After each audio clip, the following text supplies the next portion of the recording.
says guest, not guests. I don't know if you care about that. Good evening, ladies and gentlemen, and welcome back to SF Commons. Tonight we have a very special show. We are going to talk about what we have been seeing in the news lately. The anti-BDS legislation that is now moving through both houses of Congress, both in the House of Representatives and the Senate. We have Stephen Jaffe, who is a civil rights lawyer, who is also running for Congress. And we have Mr. Jim Haber, a member of the Jewish Voice for Peace in the Bay Area. It's important that we look at this issue because it has a direct bearing on our freedom of speech, on our civil rights. What are we talking about here? In the Senate side, we have the S.720. And in the House of Representatives sides, we have H.R. 1697. Both of them are very similar in context. Both of them amends the Export Administration Act of 1979, with some of you who like to do some research further, and the Export-Import Bank Act of 1945. The bottom line is, with this legislation, is that it criminalizes the support for boycotting, divesting, and sanctioning against Israel for what they are doing with the Palestinian people. That's the low end of that. So, ladies and gentlemen, let's talk to Mr. Jim Haber and Stephen Jaffe. Welcome, gentlemen. Thank you. Thank you so much for joining us. Thank you, Myrna. Okay, let's talk about this two legislation, and don't jump at the chance, the two of you, whoever.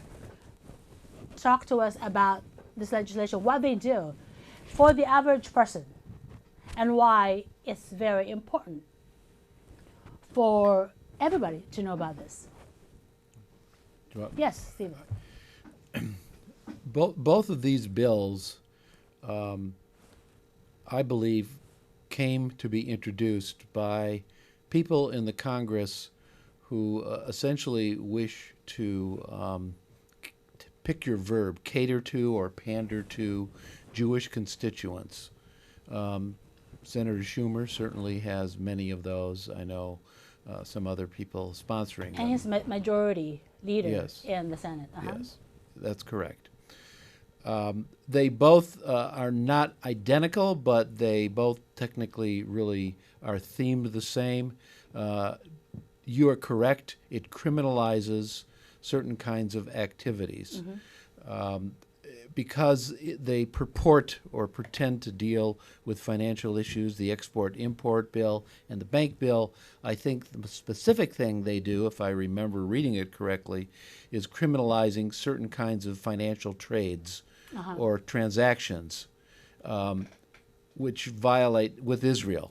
Right. And the basis for that is that Israel is identified as a nation state which engages in conduct which the United States, as a matter of policy, wishes to disapprove of and prevent. Right. And that's why these bills are used. In my opinion, and I'm speaking for myself only and as a lawyer with 46 years of civil rights experience, I think the bill is patently and transparently unconstitutional. It is clearly a infringement of the right of free speech, which has been upheld twice by the U.S. Supreme Court, as we discussed before we began. Right. And it is essentially a thought crime. What does it mean to support BDS? Are we going to imprison people for their political views on what the policy of the United States ought to be or not be? So I think that is wrong. My own personal view, getting away from the legal analysis, is that this bill identifies Israel as doing things not because Israel is the only person doing them, but there are other nation states which bother me personally as well. The first one that comes to mind is Saudi Arabia, which cuts off the hands and limbs of its citizens and treats its citizens very badly. And I don't see a bill criminalizing trading with Saudi Arabia. In fact, President Trump just came from Saudi Arabia and sold them over $500 billion, with a T, Right. dollars of armaments. So I think there's something, for me personally, something a little disingenuous about the BDS bill. That being said, I absolutely strongly support anyone's right to believe in the concept of BDS, of boycotting Israel, if they truly feel that is something in their heart they want to do, and I will defend their right to do that. Right. Just in context, I was talking earlier to both Jim and Stephen regarding the NAACP versus the city of Claiborne. Just a backdrop, and that's why it's important that the public knows that there is a legal precedent that is going to be violated or circumvented if Congress is successful in passing this legislation. In 1966, the NAACP boycotted white establishments who they deemed being racist or committing racist acts towards them. These white establishments, like a hardware store, then sued the NAACP, stating that their activities are impeding on the business of these white establishments. The litigation took 10 years, and then the Supreme Court of Mississippi sided with the white establishments. And then in 1982, I mean, mind you, you talk about 1966, and then in 1982, the U.S. Supreme Court said no. The boycott is a freedom of speech as long as it's a non-violent boycott, that a political belief is a freedom of speech, and therefore they overruled, the U.S. Supreme Court overruled the Mississippi Supreme Court's ruling. So that's in the books. That's what we have today. So this legislation circumvents that. So anyway, so that's just like a clarification. Go ahead. Yeah, it's comforting that that ruling was 8-0 Exactly. at the U.S. Supreme Court, but Exactly. that still doesn't secure it from a new court review. I just want to slow us down. BDS, we use acronyms: boycott, divestment, and sanctions. And these are different strategies being used for Right. that Palestinian civil society has taken up in earnest. And boycotts are really important, and I just want to not get lost in BDS. What is Right. BDS?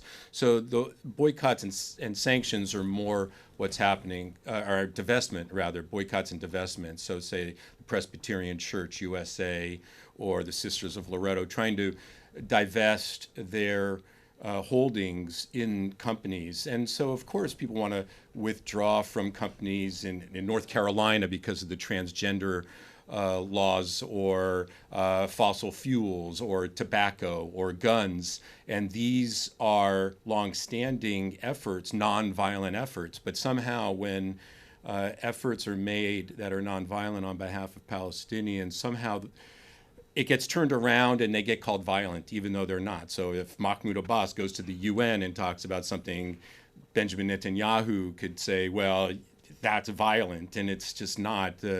These bills are part of turning truth on its head, I think, and attacking the Palestinians Let's talk about in the ways that they're Palestinian being situation. attacked. And I see a lot of clips from the alternate media about how the Palestinian people are being treated, and it's pretty ghastly. Yes. Talk about that. 'Cause I was just in Palestine in May with the Center for Jewish Nonviolence on a delegation. I also went with them last year in July, helping create the Sumud, which means Steadfastness Freedom Camp, in the South Hebron Hills, working with Issa Amro, who is a human rights defender according to the European Union, and even the State Department is monitoring the trumped-up legal case in Israeli military courts against Issa Amro. And it was an honor to follow his lead as the Israeli army came in to break up the camp in the middle of the night, one night that was on Palestinian land. There's separate legal systems for Palestinians, especially in the occupied territories. It's actually a separate system. Palestinians are presumed guilty before the law, not presumed innocent as Israelis or internationals are. A Palestinian in the West Bank and anyone else doing the same thing would be processed in separate systems, prejudiced against the Palestinian, not against anyone else. And then in Gaza, of course, Israelis, friends, feel like Israel's at war with Gaza. And so anything that happens is okay. And it's just heartbreaking. What's happening to Gaza is unconscionable, it's inhumane, and it's not really defensible. It's not making Jewish Israelis safer. It's not making me safer as a Jew not in Israel. It's not making me safer. I feel like Islamophobia, attacks on Palestinians, attacks on people who stand up for Palestinians, under attack in Israel. Israel is trying to attack non-governmental organizations and international organizations and Palestinian organizations and Jewish organizations in solidarity with Palestinians.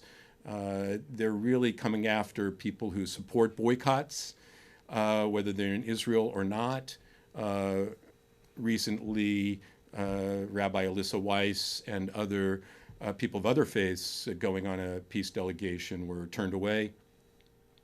So these bills to criminalize protected speech are part of an ongoing effort to delegitimize Palestinians, to take a word that Israel says. I mean, I just don't see these as, these should be protected speech. These bills are really odious, and they're trying to chill, even though they say the motivation was the UN High Commission on Refugees has been biased against Israel. I certainly disagree with that, and that's not a good motivation for a law to limit our free speech. And certainly that's not referred to anyway in this Export Administration Act and the Export-Import Act. There's no reference to the United Nations in this. But in the S.720 and in the things from 1979 and 1945, they're not mentioned at all. So, this is new. This is because this is all like Israel doesn't like what the international community. Exactly. And I think Donald Trump doesn't like what the international community is doing. So, like the European Union calls Issa Amro a human rights defender. European Union, the UN High Commission on Refugees said, well, products made in the illegal settlements should be boycotted. And they're not even saying boycott all of Israel. And yet it gets built up in this larger way, which is dishonest, meant to confuse, and meant to make people feel like they want to hem and haw when something should be clear. I think someone from outer space coming would say, well, yeah, of course you should boycott. If you boycott anybody, yeah, you should boycott Israel. But somehow people who would, I think, take that up in any other situation, be it South Africa, North Carolina, or somewhere else, when it comes to Israel and Palestine, they hesitate. Well, I want people to look at that. Look at California. Hesitate. I mean, this implicates several laws that are in the books right now at all levels. California has a boycott legislation against Darfur. Look at their contracts. You cannot do any contracts with Darfur. Well, if this passes, what does that mean? Are those illegal then? Well, because this is federal? Does this preempt the state laws, right? I mean, all of these. You're making an important point that this is happening at all levels. This isn't just happening at this federal level, which is really important, but it's happening at the state level. Governor Cuomo in New York passed it as an executive order. A similar act in California was signed into law.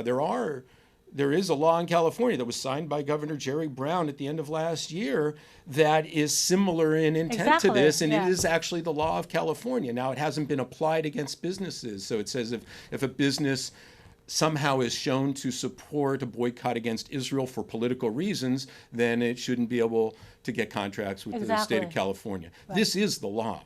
Yeah. So it's interesting to focus on the federal case now when we've got state and local cases that need to be looked at by conscious citizens too. Well, and also, bottom line, Stephen, this is a content-based regulation on a political belief. this goes to the very heart of what the First Amendment is supposed to stand for. Yes.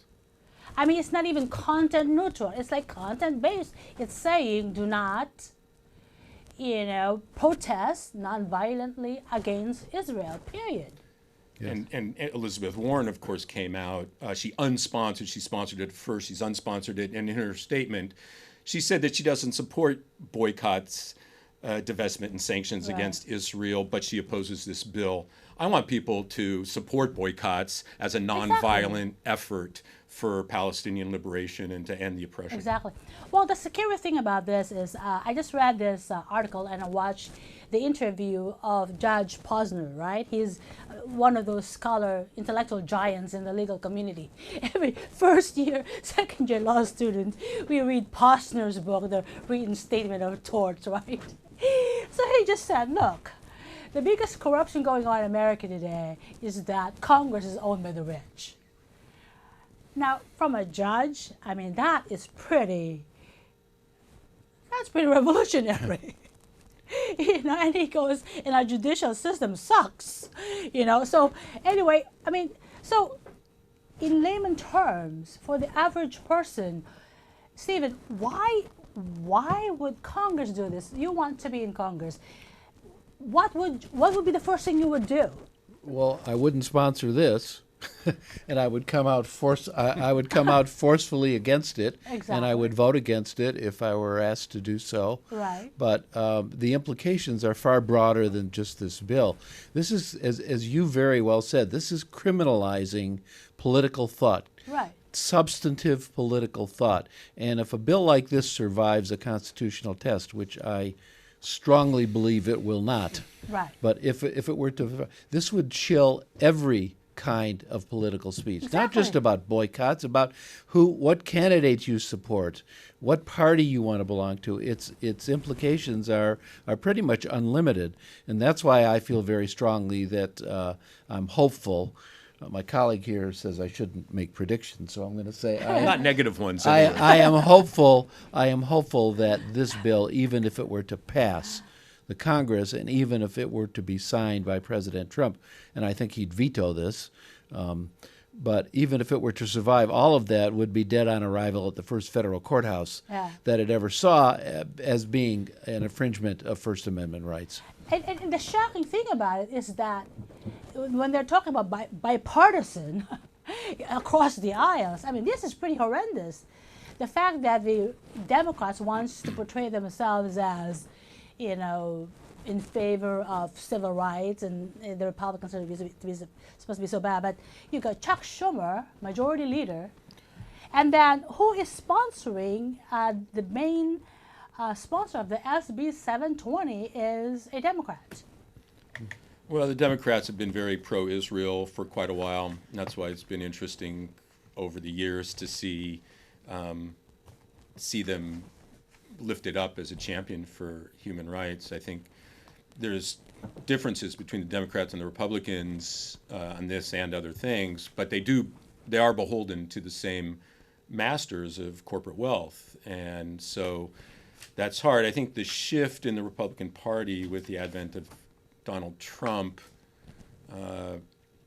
is pulling everyone to the right. So like with this legislation, these incredible sentences, like a minimum fine of $250,000 if convicted. That's the minimum fine. That's the minimum sentence if someone's convicted under this. How about 20 years imprisonment? Well, that's the max. But either way, we have to not let them get away with just reducing those numbers and say, well, it's been compromised. That's not okay. We need to oppose this full on. And if it's not because you support Palestinian and Palestinian solidarity boycotts, it's because you support free speech. I'll take it.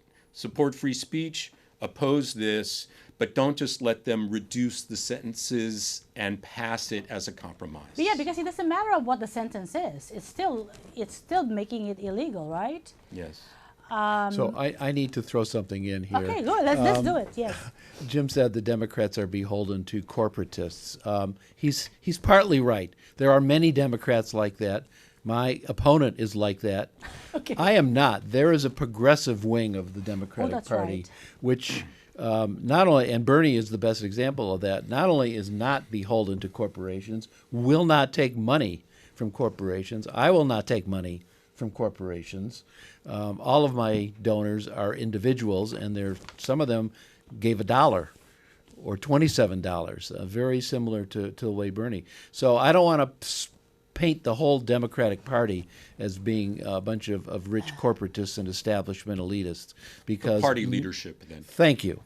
They're all millionaires anyway. They're so wealthy. And down a little ways from the Yes, leadership. the present party leadership is the way, not the future. May it be so. Exactly, exactly. Well, there's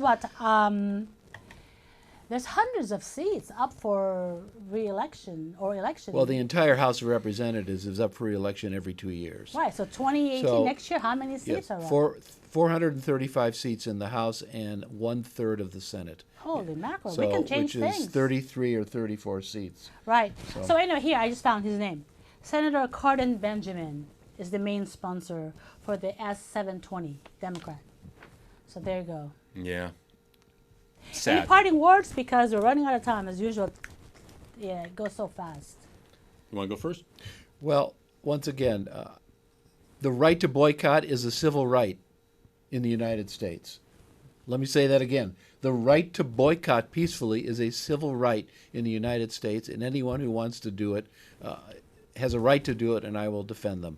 And I think that this bill is clearly in conflict and collides with that civil right, and that's why I don't think it's constitutional. And I'd like to say that Palestine Legal and Jewish Voice for Peace and other organizations have created a good letter, a great analysis that's public online. So look up Palestine Legal and Jewish Voice for Peace, and you'll get a portal of good information, and look at what's going on in Israel and Gaza and Palestine. And don't forget to go to Jaffe, Jaffe, the number 4, and Congress.com to check out my campaign Ladies and my gentlemen, platform. thank you. Good night.